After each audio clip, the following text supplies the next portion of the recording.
Il-kap tal-Oppożizzjoni Bernard Grech kompla jiżola ruħu fil-kritika kontra l-miżuri tal-awtoritajiet tas-saħħa imħabbra l-ġimgħa l-oħra wara żieda fl-infezzjonijiet bil-COVID-19. Grech u l-Kumitat tal-Partit Nazzjonalista dwar il-COVID ħarġu kontra l-miżuri tal-awtoritajiet tas-saħħa lejn turiżmu sigur, fosthom anki dwar l-għeluq tal-iskejjel tal-Ingliż hekk kif hu magħruf li l-biċċa l-kbira tal-każijiet feġġew minn fost studenti barranin li ġew f'pajjiżna jitgħallmu l-Ingliż.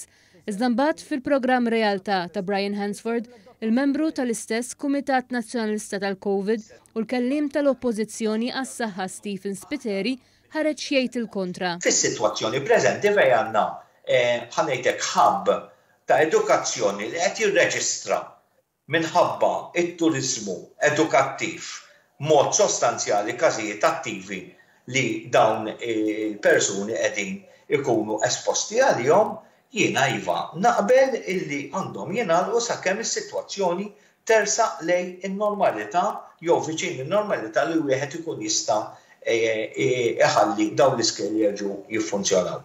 Il-Kumitat ta' Bernard Grech dwar il-COVID ħareġ ukoll kontra l-ħtieġa li min jidħol f'pajjiżna jkun imlaqqam, tant li fis-sqarrija tal-Kumitat intqal li din hija miżura estrema. Iżda d-Deputat Nazzjonalista Stephen Spiteri mal-ewwel wera li dik mhix il-pożizzjoni tiegħu. Fuq ix-xandir nazzjonali huwa tenna pożizzjoni differenti minn dik tal-kap tiegħu u tal-Kumitat li jifforma fih.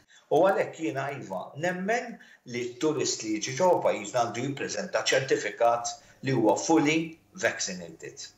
Ma' Stephen Spiteri hemm il-Viċi Kap Robert Arrigo li qed juru kif l-Oppożizzjoni lanqas għandha pożizzjoni waħda fuq miżuri u deċiżjonijiet li għandhom jittieħdu waqt pandemija.